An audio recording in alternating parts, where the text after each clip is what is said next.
Ya, shalom saudara-saudara. Hari ini kita berselancar dalam kebenaran dengan perikop mengenal baptisan air. Kenapa saya ingin menjelaskan baptisan air? Karena banyak orang-orang yang berpikir bahwa percaya Yesus cukup tanpa perlu baptisan air. Tapi saudara, mari kita belajar betapa pentingnya baptisan air itu bagi kita yang sudah percaya Yesus sebagai Tuhan dan Juru Selamat. Tindakan apa setelah kita percaya? Di dalam Matius 28 ayat 19-20 dikatakan, "Pergilah, beritakanlah kabar baik, dan baptislah mereka di dalam nama Bapa dan Anak dan Roh Kudus, dan ajarlah mereka melakukan segala sesuatu yang telah kuperintahkan kepadamu." Nah, itu yang Tuhan perintahkan, amanat agung namanya saudara. Jadi kita wajib membaptis orang, setelah itu kita tuntun ya dengan ajaran-ajaran dalam firman Allah. Ya, jadi kita harus belajar apa itu baptisan air sehingga orang-orang yang percaya bukan hanya sekedar percaya tetapi mereka melangkah tanda bahwa mereka percaya, yaitu baptisan air. Nah, Yesus memerintahkan semua yang percaya padanya untuk dibaptis ya dalam air atau baptisan selam. Ya saudara, kita mengimani dengan baptisan selam. Yesus mendekati mereka dan berkata, "Kepadaku telah diberikan kuasa di sorga dan di bumi." Ya. Karena itu, pergilah, jadikanlah semua bangsa muridku dan baptislah mereka dalam nama Bapa dan Anak dan Roh Kudus. Yaitu ada di dalam Matius 28, 18, 19 yang tadi saya sudah jelaskan ya. Nah saudara, dibaptis berarti ditenggelamkan seluruhnya ketika seseorang bertobat dari dosanya dan percaya. Yesus mati baginya di hadapan banyak saksi. Dia harus dibawa ke air dan ditenggelamkan ke dalamnya, kemudian diangkat lagi. Mengapa Yesus memerintahkan orang-orangnya yang beriman untuk melakukan hal yang aneh ini? Sebab menurut beberapa orang, baptisan air ini hal yang aneh. Mari kita belajar pengertian tentang baptisan air, ya supaya saudara menangkap yang sudah dibaptis, menambahkan kepercayaannya bahwa langkahnya untuk dibaptis itu benar, dan yang belum dibaptis baru percaya, mereka akan rindu untuk menunjukkan imannya, kepercayaannya itu dengan baptisan air. Dan yang belum, baru pertama kali mendengar, saudara, kami rindu saudara percaya Yesus sebagai Tuhan dan Juru Selamat, dan saudara juga dibaptis. Ya, oke, kita belajar tentang pengertian baptisan air. Pengertian tentang apa sebenarnya baptisan air itu adalah kunci kehidupan Kristen yang penuh kemenangan dan kebebasan. Tindakan masuk ke dalam air dan bangkit lagi dari dalamnya menggambarkan apa yang telah terjadi pada seorang yang beriman. Ya, dimasukkan di dalam air dan dia dibangkitkan, begitu ya. Nah, 4 langkah pekerjaan Kristus yang digambarkan dalam kita. Ya, yang pertama, gambaran tentang baptisan air itu ya, ia mati. Saudara dan saya juga mati dalam dia, artinya dikuburkan. Saudara ya, dicelamkan, dikuburkan. Dia mati, kita juga dimatikan. Apa matinya kita? Roma 6 ayat 6 dan 7 menyatakan demikian. Matinya kita adalah seperti ini, karena kita tahu bahwa manusia lama kita telah turut disalibkan supaya tubuh dosa kita hilang kuasanya, agar jangan kita menghambakan diri lagi kepada dosa. Sebab siapa yang telah mati, ia telah bebas dari dosa. Jadi untuk kita mati atas dosa, karena Kristus telah mati untuk menebus dosa kita, kita juga harus mati atas dosa. Itu lambangnya adalah dikuburkan atau dibaptis, saudara. Yang kedua, ia dikuburkan. Ya, saya dikuburkan bersamanya. Ya, setelah kita mati, ya dikuburkan, saudara ya. Nah, Roma 6 ayat 3-4 berkata demikian, "Atau tidak tahukah kamu bahwa kita semua yang telah dibaptis dalam Kristus telah dibaptis dalam kematiannya?" Jadi sama ya, dibaptis, diselamatkan. Dengan demikian kita telah dikuburkan bersama-sama dengan dia oleh baptisan dan kematian. Artinya mati ya, dikuburkan ya. Setelah itu kita dibangkitkan gitu ya. Ya, Yesus dibangkitkan kata firman Allah.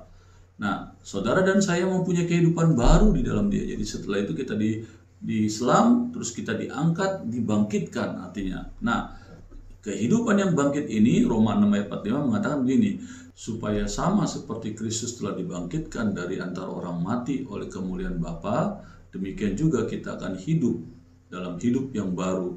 Sebab jika kita telah menjadi satu dengan apa yang sama dengan kematiannya, kita juga akan menjadi satu dengan kebangkitannya. Yang keempat, dia terangkat ke surga. Ya, setelah dia bangkit, dia terangkat ke surga, kata firman Tuhan. Nah, saudara dan saya juga diangkat dari dalam air baptisan. Artinya kita sudah hidup yang baru, ya. Dan di dalam Kristus Yesus, Ia telah membangkitkan kita juga dan memberikan tempat bersama-sama dengan Dia di surga. Itulah janji Tuhan, saudara, ya. Nah, saudara, kita mau mengerti apa itu baptisan air.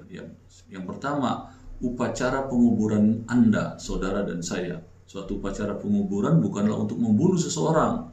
Upacara itu diadakan apabila orang itu telah mati, ya, mati terhadap dosa, dan karena Anda telah mati dalam Kristus, Anda menguburkan kehidupan yang lama, ya, dalam baptisan air. Dan seterusnya dikatakan kebangkitan Anda untuk suatu kehidupan yang baru. Jadi setelah kita dikuburkan, dibaptis selam, bangkit, maka dikatakan kebangkitan kita itu setelah keluar dari dalam air, kita memiliki kehidupan yang baru. Ya, jadi Anda bangkit dari air memperagakan dan menyatakan bahwa Anda adalah ciptaan yang baru dalam Kristus. Jadi jika kita telah mati dengan Kristus, kita percaya bahwa kita akan hidup juga dengan Dia. Karena kita tahu bahwa Kristus sesudah Ia bangkit dari antara orang mati, tidak mati lagi. Maut tidak berkuasa lagi atas Yesus, atas Dia. Sebab kematiannya adalah kematian terhadap dosa satu kali untuk selama-lamanya, dan kehidupannya adalah kehidupan bagi Allah. Demikianlah hendaknya kamu memandangnya, bahwa kamu telah mati bagi dosa, tetapi kamu hidup bagi Allah dalam Kristus Yesus. Jadi waktu kita sudah percaya mengakui Dia sebagai Tuhan dan Juru Selamat, kita melangkah, dari kita dibaptis, artinya kita mati menguburkan kehidupan kita yang lama, kita dibangkitkan dan hidup dalam kehidupan yang baru. Dan dikatakan hidup baru kita itu adalah untuk kemuliaan Tuhan dan Kristus Yesus. Ya. Nah, itu yang harus kita mengerti. Dari baptisan ini dikatakan ada dua macam kerajaan yang harus kita belajar. Yang tadinya kita ada di dalam kerajaan kegelapan, sekarang kita ada di dalam kerajaan terang. Yang pertama, di dalam Kolose 1 ayat 13 mengatakan demikian, Ia telah melepaskan kita dari kuasa kegelapan dan memindahkan kita ke dalam kerajaan anaknya yang kekasih. Jadi setiap orang yang dilahirkan ke dalam dunia ini dilahirkan ke dalam kerajaan kegelapan sebagai budak setan. Ya, dulu kita melakukan dosa, menipu, mencuri, ya, berdusta dan sebagainya, saudara. Tak ada jalan keluar dari kerajaan ini kecuali lewat kematian, dan tak ada jalan menuju kerajaan Allah kecuali lewat kelahiran baru di dalam Kristus Yesus. Itulah sebabnya Yesus menjadi kedua-duanya, kematian dan kelahiran baru bagi saudara dan saya. Dan ini yang dinyatakannya dalam baptisan air, saudara, ya. Ini yang harus dimengerti. Nah, terus di dalamnya, saudara, ada dua kerajaan. Masing-masing kerajaan mempunyai suku bangsanya sendiri. Suku Adam mendiami kerajaan kegelapan, dan ciptaan yang baru mendiami kerajaan Allah. Ya, kita belajar tentang prinsip Adam yang pertama. Karena seperti dalam Adam semua mati, jadi karena Adam semua manusia mati di dalam dosa. Adam adalah ayah kita semua. Semua umat manusia ini adalah keturunan dari Adam. Dosa Adam telah memisahkan saudara dan saya dari Allah. Karena dosanya, kita semua mewarisi keadaan alamiah yang pemberontak, penuh sakit penyakit, hingga kita layak untuk binasa. Benih Adam disebut adalah suku Adam. Nah, yang kedua, Allah sudah janjikan akan ada Adam yang baru yang akan menggantikan prinsip kematian kita, kebinasaan kita, untuk kembali kepada kehidupan yang kekal. Ya, karena waktu kita masih lemah, Kristus telah mati untuk kita, orang-orang durhaka, ya, karena dosa Adam dan Hawa pada waktu yang ditentukan oleh Allah. Allah tak punya cara yang dapat mengubah suku Adam yang jatuh, ya, manusia keturunan Adam, ya, harus menghabisi bangsa itu dan memulai dengan manusia yang sama sekali baru. Yesus adalah Adam yang terakhir. Ia datang sebagai orang yang terakhir, yang bungsu dari bapa Adam dan menjadi yang sulung dari suku yang baru. Ketika ia tergantung di atas salib, ia menggantung Adam yang terakhir, tubuhnya yang terakhir dari suku Adam itu yang adalah manusia, dan itu harus mati. Ketika ia mati di salib, suku Adam atau keturunan Adam itu, dan keadaan alamiah Adam yang berdosa itu mati. Allah menghukum mati semua ciptaan yang jatuh di dalam dia. Ya, keturunan Adam mati dalam Kristus. Terusnya orang yang kedua, ya, maka di dalam persekutuan dengan Kristus semua orang akan dihidupkan. Yesus datang sebagai manusia yang baru dari Allah dan olehnya bangsa baru tercipta. Ya, satu bangsa yang baru yang disebut bangsa yang percaya Yesus Kristus sebagai Tuhan dan Juru Selamat. Jadi Yesus bangkit dari antara orang mati bukan sebagai Adam yang terakhir, tapi sebagai manusia yang kedua, kepala dari ciptaan yang baru. Ya, seperti ada tertulis, manusia pertama Adam menjadi makhluk yang hidup, tetapi Adam yang akhir menjadi roh yang menghidupkan. Tetapi mula-mula datang bukanlah yang rohania, tetapi yang alamiah. Kemudian barulah datang yang rohania, yaitu Yesus Kristus. Manusia pertama berasal dari debu dan bersifat jasmani. Manusia kedua berasal dari sorga. Makhluk-makhluk alamiah sama dengan dia yang berasal dari debu tanah, dan makhluk-makhluk surgawi sama dengan dia yang berasal dari sorga. Jadi sama seperti kita telah memakai rupa dari yang alamiah, demikian pula kita akan memakai rupa dari yang sorgawi. Itu ada di dalam ayatnya, saudara, 1 Korintus 15 ayat 45 sampai 48. Kita memakai tubuh sorgawi, ya saudara. Itu janji Tuhan, ya.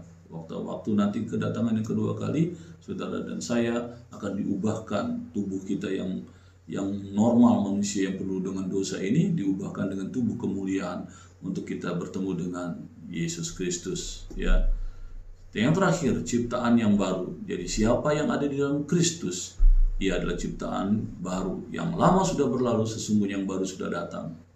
Jadi dalam baptisan air, kita menyatakan kepada semua orang-orang sekeliling kita, teman kita, saudara kita, orang tua kita, kalau kita punya istri, istri kita, kalau kita punya suami, suami kita, anak kita, kalau kita anak, kepada orang tua, ya bapak dan ibu kita, dan saudara-saudara yang lain. Itu proklamasi kita, ya, kepada semua, ya, yang kita beritahukan bahwa kita bukan lagi termasuk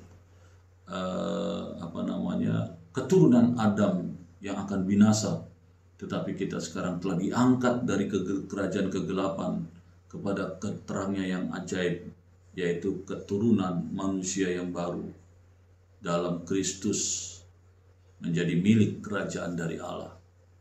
Demikianlah penguraian tentang baptisan air. Betapa pentingnya baptisan air. Saudara yang belum dibaptis, yuk mari dibaptis.